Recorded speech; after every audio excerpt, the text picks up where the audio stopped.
இனம் கொடூரமாக அழிக்கப்பட்ட ஒரு இடத்துல தான் நான் இப்போ நிற்கிறேன்.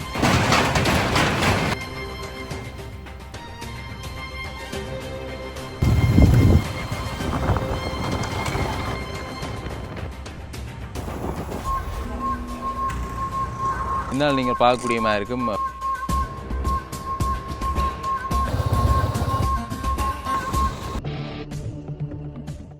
இன்றைக்கு 17 ஆண்டுகளுக்கு முன்னர் ஒரு இனம் கொடூரமாக அழிக்கப்பட்ட ஒரு இடத்துல தான் நான் இப்போ நிற்கிறேன்.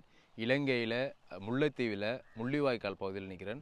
பின்னால் நீங்கள் பார்க்கக்கூடிய மாதிரி இருக்கும் முள்ளிவாய்க்கால் நினைவேந்தல் இடம் இருக்குது. இங்கே தான் அந்த நினைவேந்தல் நிகழ்வுகள் நடக்கும். மே மாதம், இந்த மாதம் தான் அந்த கொடூர சம்பவம் அரங்கேறியிருக்கிறது. இன்றைக்கு 17 ஆண்டுகளுக்கு முன்னர் 2009ஆம் ஆண்டு.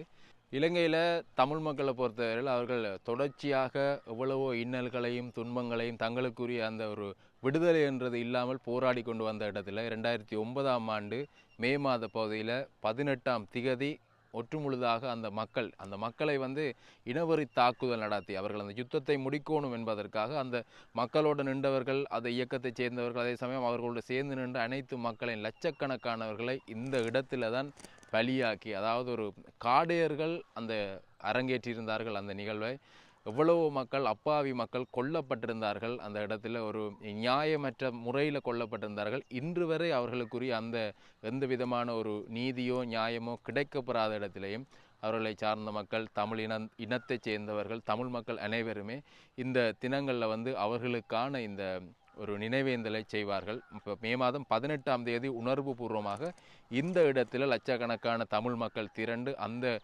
நினைவேந்தல் நிகழ்வை செய்வார்கள். அப்படியாக இந்த வாரம் முழுவதுமே தமிழர் பிரதேசங்களில் அதிகமான இடங்கள் இந்த முள்ளிவாய்க்கால் கஞ்சி காய்ச்சப்பட்டு அந்த வலி சுமந்த நாட்களை நினைவு கூறுவதற்கும் அடுத்த சமுதாயத்திற்கு, அடுத்த சந்ததிக்கு அந்த விஷயங்களை கொண்டு போகணும் என்ற அந்த ஒரு நோக்கத்தோடு இந்த விஷயங்கள் எல்லாத்தையுமே செய்வார்கள். அப்படியாக இன்றைய நாளில் நான் முல்லைத்தீவுக்கு வந்த இடத்துல இந்த முள்ளிவாய்க்கால் நினைவேந்தல் இடத்திற்கு வந்திருந்தான். எப்படியாக இந்த விஷயங்கள் இங்கே இருக்குதுன்றதை இந்த காணொலியூடாக நீங்கள் பார்க்கலாம்.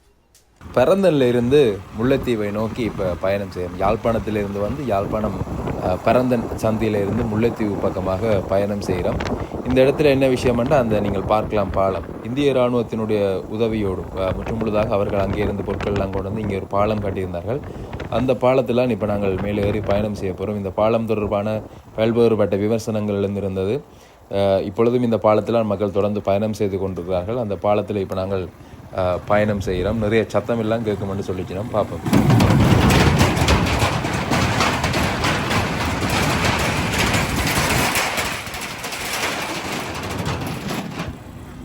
பழைய ரெயின் ஓடைகள் என்ன இப்படி சத்தம் கேட்குமோ அப்படி இரண்டா இப்போத்தைய ரெயின் ஓடைக்கு இந்த சத்தம் கேட்குறீல்ல. இப்போ புது ட்ரெயின் புதிய பாதைகள் வழியால் அமைதியாக போகும். ஆனால் பழைய ட்ரெயின் ஓடைக்கு அந்த கடகட சத்தம், அந்த சத்தத்தோட. ஆனாலும் அவர்கள் செய்த அந்த உதவியை நாங்கள் மறக்கக்கூடாது. பாலம் உடைந்திருக்க பாலத்தை திருத்தி தந்திருந்தார்கள். அதனால் இப்போ நாங்கள் பயணம் செய்து வாரம் இல்லாட்டி என்னென்ன வழியோ தெரியல. அப்படியாக தொடர்ந்து நாங்கள் பயணம் செய்யறதுல இந்த மரங்கள் சூழ்ந்த இராணுவம் தான் கடை போட்டுருக்குது. இன்னும் மக்களுக்குரிய அனுமதி கொடுக்கல, அது கடை போட்டு இராணுவம் தான் கடை போட்டுருக்குது. நிறைந்த மரங்கள் சூழ்ந்த ஒரு பகுதி. அப்படி அந்த பாலம் தான் நீங்கள் வந்துக்கிறோம். கேட்கல உள்ளது போகிற பகுதியில் பயணம் செய்தார்கள் தெரிஞ்சிருக்கும். ஒரு அமைதியான இடமாக இருக்கும். அதே மாதிரி இங்கால இராணுவத்தினுடைய கட்டுப்பாடெலாம் இந்த விஷயங்கள் எல்லாமே இருக்குது. இப்போவும் நிறைந்த காணிகள் நிறைந்த பகுதி இராணுவத்தினுடைய கட்டுப்பாட்டில் இருக்குது. நாங்கள் முல்லைத்தீவை நோக்கி பயணம் செய்து கொண்டு கேட்கல. என்னென்னு சொல்கிறது, இந்த மக்கள் இப்போவும் தங்களுக்கு ஒரு விடுதலை கிடைக்கல, இல்லாட்டி தங்களோட அவ்வளவு உயிர்கள் எழுந்ததுக்கு எந்த விதமான ஒரு நீதி நியாயம் கிடைக்காத இடத்துலையும் இந்த விஷயங்களை நாங்கள் பார்த்து கடந்து தான் சொல்லுவோம். யுத்த வெற்றியை, அவர்களுடைய வெற்றியை கொண்டாடும் மூலமாக இங்கே பார்க்கக்கூடிய துணியில் இருக்கக்கூடிய அந்த நினைவு சின்னம், இராணுவ வீரர் ஒருவர் இலங்கையினோட தேசிய கொடி ஏந்திய மாதிரி, அதே மாதிரி துவக்கொண்ட கையில் தூக்கி வச்சிருக்கக்கூடிய மாதிரியாக அந்த வெற்றியை பிரதிபலிக்கக்கூடிய அந்த விஷயங்கள் அதில் இராணுவத்தினுடைய இந்த விஷயங்களை பார்த்து கொண்டு தான் நாங்கள் கடந்து செல்லும். அதில் நான் அந்த விஷயத்தை உங்களுக்கு காட்சிப்படுத்துகிறேன். அப்படியாக இப்போ நாங்கள் முல்லைத்தீவை நோக்கி முல்லைத்தீவுக்கு அருகில் வந்துட்டோம். முல்லைத்தீவு நீங்கள் பார்க்கலாம். முள்ளிவாய்க்கால் அந்த போட் பார்த்துருக்கீங்க. இந்த இடம் தான் வரலாற்றில் ஒரு அதிகம் பேசப்பட்டு கொண்டிருக்கக்கூடிய இடம், இல்லாட்டி அதிகம் உயிர்களை காவு கொண்ட ஒரு இடம். இது முல்லைத்தீவினுடைய பொதுச்சந்தை முள்ளிவாய்க்கால், அது ஒரு சந்தை இருக்கக்கூடிய இடம். அது எல்லாமே யுத்தத்தில் அளிக்கப்பட்டது. இந்த இடத்துல தான் பார்த்திங்கன்னா முள்ளிவாய்க்காலில் தான் அதிகளவான மக்களை ஒரே இடத்துல வைத்து காடையர்கள் தாக்குதல் நடத்தி அழித்தார்கள். ஏனென்றால் இந்த பகுதியை வந்து யுத்தம் நிறுத்தப்பட்ட பகுதி, இல்லாட்டி யுத்தம் அல்லாத பகுதி, இங்கே தாக்குதல் நடத்தப்படாது என்றெல்லாம் மக்களை வர சொல்லிட்டு இந்த இடத்துல வச்சு கண்மூடித்தனமாக பல்லாயிரக்கணக்கான மக்களை வந்து இந்த இடத்துல கொண்டு போயிட்டாங்க. அந்த இடம்தான் இப்போ நாங்கள் போய் கொண்டிருக்கிறது. இங்கே தான் 18ஆம் தேதி இந்த வாரம் 18ஆம் தேதியில் வந்து நினைவேந்தல் நம்பரும் கட்டாயம் வரக்கூடியவர்கள் எல்லாருமே வந்து இந்த இடத்துல அஞ்சலி செலுத்தணும். பார்க்கலாம். இந்த இடம் இப்போ மயான அமைதியாக இருக்கும். மூச்சடங்கி போயிருக்கக்கூடிய முள்ளிவாய்க்கால் தேசம். இங்கே பாருங்கள், மயில் அதிகளவான மயிலை வந்து இங்கே பார்க்கக்கூடிய மாதிரி இருந்தது. அங்கே ஒரு ஆள் ஓடி போகிறார். அப்படி முன்னுக்கு விரைக்கெல்லாம் இன்னும் 2-3 பேர் இருந்தவர். அப்படியாக இந்த மூச்சடங்கி போய் கிடக்கின்ற இந்த முள்ளிவாய்க்கால் தேசம், எத்தனை உயிர்களினுடைய ஜீவன்கள் இங்கே இருக்கும், எத்தனை பேர் இங்கே, எத்தனை உயிர்கள் இங்கே இருந்து பிரிஞ்சிருக்கும். அந்த இடத்துல அனுப்பி நிற்கிறோம். அந்த மண்மையில் தான் நாங்கள் நடக்கிறோம். இங்கே வந்து மரக்கண்டுகள் நாட்டப்பட்டிருக்குது. நீங்கள் பார்க்கக்கூடிய மாதிரி இருக்கும். இந்த பகுதியை சுற்றியதாக மரக்கண்டுகள் நாட்டப்பட்டு கம்பி வேலிகள் வந்து மேலே போடப்பட்டிருக்குது. அந்த விஷயத்தை பார்க்குறீங்க. இதெல்லாம் புல் அந்த சைடில் முழுவதுமாக மரங்கள் வளர்ந்தால் இன்னும் அழகாக இருக்கும். அப்படியாக இங்கே கொடி பறக்க விடப்பட்டிருக்குது. சோப்பு மஞ்சள் கொடி பறக்க விடப்பட்டிருக்கிறது. ஆயத்த ஏற்பாடுகள் இடம்பெற்று கொண்டிருக்குது. ஏனென்றால் அந்த நாளில் உணர்வு பூர்வமாக நினைவேந்தலுக்கு ஆயிரக்கணக்கான தமிழ் மக்கள் இந்த இடத்துல ஒன்று கூடுவினம். அப்போ அதுக்குரிய ஏற்பாடுகள் வந்து இப்போவே ஆரம்பிச்சிருக்கணும். அப்படியாக இந்த மண்ணில் தான் தமிழ் மக்களுடைய இறுதி மூச்சு, அந்த கடைசி நேரம், தாங்கள் உயிரோடு இருப்போமோ இல்லையோ என்று நினச்சி கொண்டு வந்த நிறைய பேரோட உயிர் போனதும் இங்கே தான். தப்பி பிழைச்சி வந்த கொஞ்சாக்களும் இங்கே தான். அப்படியாக அங்கே மாவீரர் துயிலும் இல்லம் பார்க்கலாம். நீங்கள் முள்ளிவாய்க்கால் கிழக்கு மாவீரர் துயிலும் இல்லத்தினுடைய அந்த அந்த வளைவு அதில் இருக்குது. அப்படியாக இதுதான் அந்த இப்போ வரை இருக்கக்கூடிய அடையாளம். மூச்சடங்கி போன உயிர்கள் நெஞ்சை விட்டு மறையுமா? முள்ளிவாய்க்கால் மண்ணுக்குள்ளே நடந்த கதை கொஞ்சமா?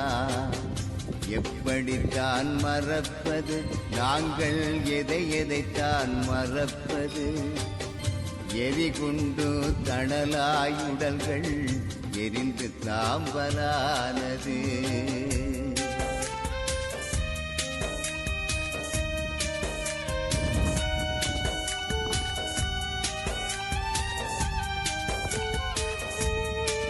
முள்ளிவாய்க்கால் நினைவேந்தல் தூவி இல்லாட்டி இங்கே தான் அந்த நினைவு தீபம் வந்து ஏற்றுவார்கள். நினைவு சுடர் இங்கே தான் ஏற்றப்பட்டு அகவணக்கம் செலுத்தப்படும்.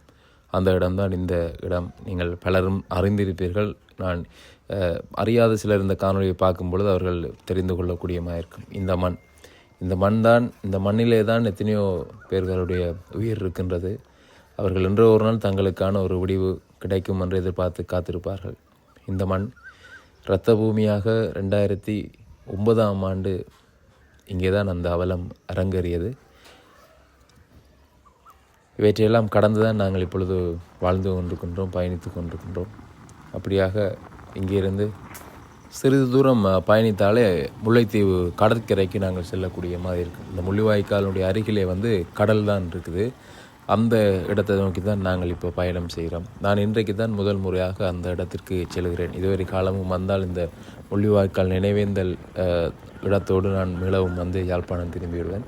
இன்றைக்கு இங்கால என்னென்ன இருக்குது, என்ன விஷயம் இருக்குது என்றதை பார்க்குறதுக்காக வேண்டி தான் இப்போ இங்கால பயணம் செய்கிறோம். முழுவதுமாக மக்கள் இல்லாத ஒரு இடமாகத்தான் இருக்குது. நீங்கள் பார்க்கலாம், மரங்கள் நிறைந்ததாகவும் மக்கள் இல்லாத ஒரு இடமாகவும் கடற்கரை அண்டிய சூழல் என்றபடியால் மணல்கள் நிறைந்ததாக வந்திருக்குது.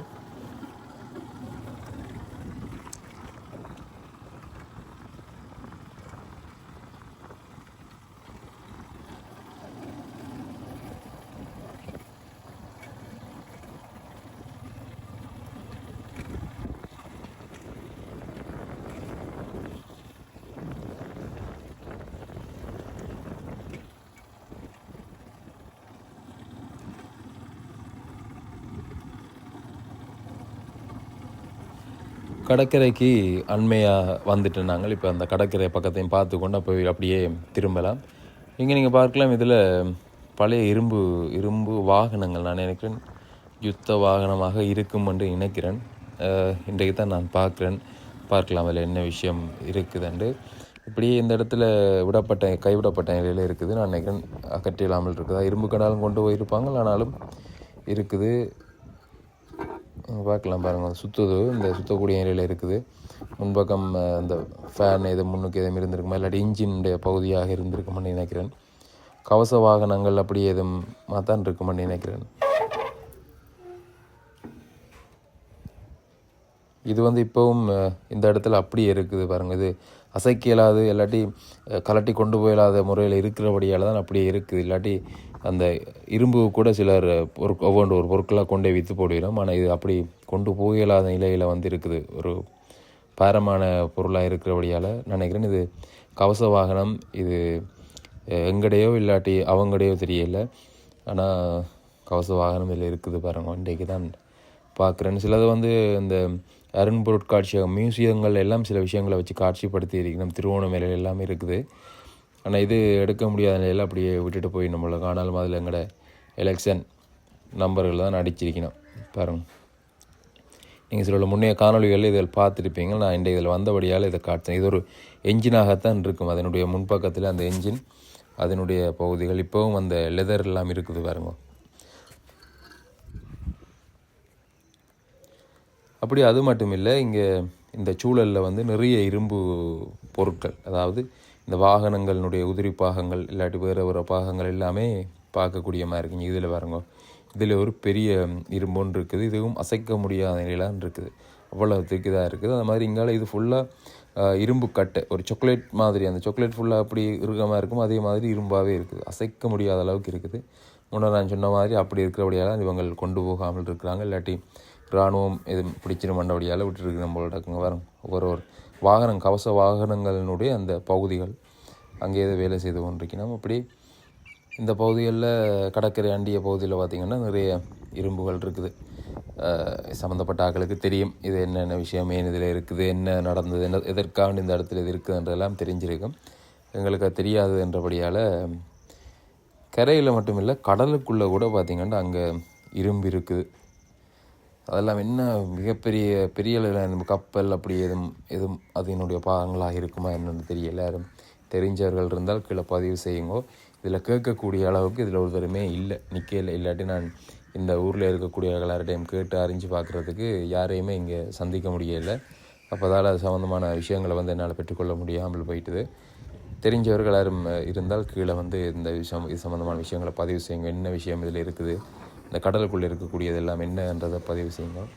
கடற்கரை இப்போ அமைதியாக இருக்கக்கூடிய இந்த கடற்கரை தான் அன்றைய நாளில் ஓலங்களையும் அவலங்களையும் இரத்த வெள்ளங்களாலும் நிறைந்து போயிருந்த இந்த கடற்கரைகள் இப்போ தெளிவாக அமைதியாக இருக்கிற கடற்கரை. ஆனாலும் ஆல்பமான கடற்கரை நீங்கள் அங்கே பார்க்கலாம் பாருங்கள். கொஞ்சம் தூரம் போனோடனே நிறைய ஆல்பம் இருக்கும் அந்த கடலில்.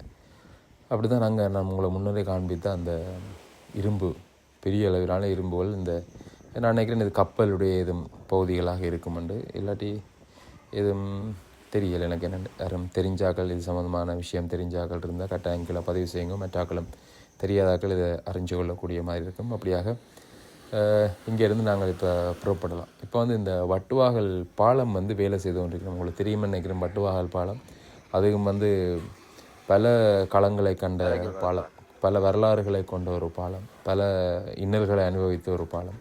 இப்போ அந்த பாலம் புனரும் நிர்மாண வேலையில் செய்யணும் அந்த மாதிரி சொல்லியிருந்தோம்.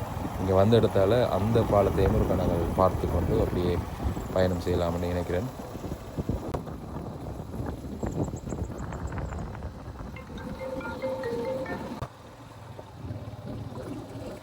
இப்போ நாங்கள் போய்கொண்டிருக்கிறதான் இந்த பழைய வட்டுவாகல் பாலம். அந்த பாலத்துக்கு மேலே பிறகு கொஞ்சம் காப்பேட் போட்டு ரோட்டை கொஞ்சம் சீர் செய்திருந்தவை. அப்படி இருந்தும் பின்னர் இந்த டித்வா புயல் காலத்தில் இது முற்றுமுழுதாக சேதமடைந்த நிலையில் போக்குவரத்துக்கு பெரிதும் பாதிப்புக்குள்ளாகி இருந்தது. இப்போ அதுக்கு பிறகு தான் இதை புனர் நிர்மாணம் செய்யணும், இல்லாட்டி புதிதாக ஒரு பாலம் அமைக்கணும் என்ற அந்த வேலை திட்டத்தை ஆரம்பித்தது கடந்த வருடம் 9ஆம் மாதம் நான் நினைக்கிறேன். 9ஆம் மாதம் அப்படி ஆரம்பிக்கப்பட்டது தான் இப்போது வேலையில் இடம்பெற்று கொண்டிருக்குது. இங்கால உடைக்கப்பட்டிருக்குது. அந்த பாலங்கள் உடைக்கப்பட்டு வேறு விதமாக வடிவமைக்கப்பட்டு கொண்டிருக்குது. ஒரு மாற்று முறையில் இதுக்குரிய திட்டங்கள் எல்லாமே அங்கே முன்னே போட்டிருக்கு, நீங்கள் பார்க்கலாம். ஆனாலும் இந்த பாலம் தமிழ் மக்களுடைய வலி சுமந்த பாலம். இந்த பாலத்தினுடைய ஒரு சிறிய பகுதியாவது நினைவாக இருக்க வேண்டும் வைக்க வேண்டும் என்ற மாதிரியாக கோரிக்கைகள் எல்லாமே விடப்பட்டிருந்தது. ஆனாலும் அது தொடர்பாக நான் நினைக்கிறேன் ஆக்கபூர்வமான செயற்பாடு ஒன்றும் இங்கே இல்லை என்று. ஆனாலும் இங்கே பார்க்கலாம் நீங்கள் பாலம் அமைப்பதற்குரிய பிரதானமான இந்த கட்டுமான பணிகள் எல்லாமே தொடர்ச்சியாக இடம்பெற்று கொண்டிருக்குது.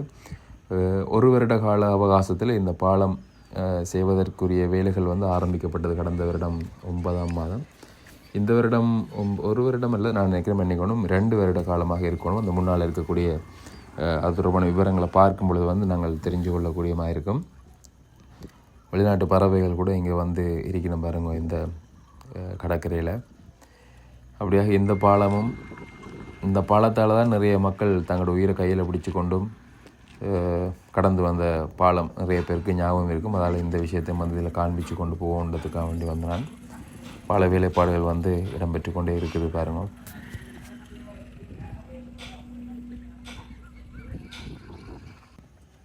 அந்த அதில் நீங்கள் பார்க்கலாம் பாருங்கள் பழைய பாலத்தினுடைய பகுதி, அதுக்கு மேலே காப்பெட் போட்டு பார்த்த அந்த துண்டு பழைய வீதி எல்லாமே அதில் தெளிவாக தெரியுது.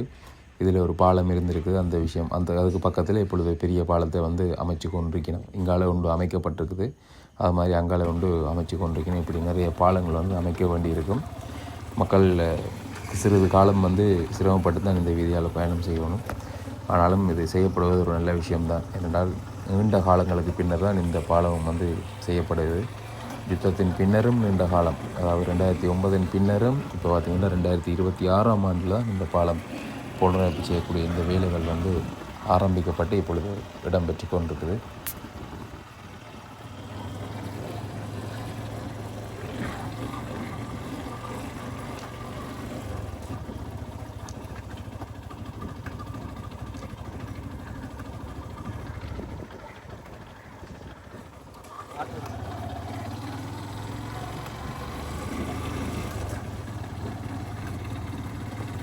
இங்கே இந்த இடத்துல வந்து விவரம் போட்டிருக்குது பாருங்க. போக்குவரத்து, நெடுஞ்சாலைகள், துறைமுகங்கள் மற்றும் சிவில் விமான சேவைகள் அமைச்சு வட்டுவாகல் பாலம் கட்டுமானம் ஆரம்பிக்கப்பட்டது வந்து அங்கால போட்டிருக்குது. எவ்வளவு தொகை நிதி என்று செலவழியதுன்றதையும் நீங்கள் பார்க்கக்கூடிய மாதிரி நினைக்கிறேன். 137 கோடி செலவில் என்று நான் நினைக்கிறேன். ஆரம்பிக்கப்பட்டது 2/9/2025, 2/9/2027 தான் இது வந்து நிறைவு கட்டத்துக்கு வருது. 2 வருட கால பகுதி இந்த இது அமைப்பதற்கு. அப்படியாக இங்கே வரும்பொழுது இந்த விஷயத்தையும் பார்த்ததை உங்களுக்கு பதிவு செய்திருக்கிறேன். காணொலியை பார்வையிட்டு உங்களுக்கு நன்றி. தொடர்பான கருத்துக்களுக்கு தெரிவிங்க. நன்றி, வணக்கம்.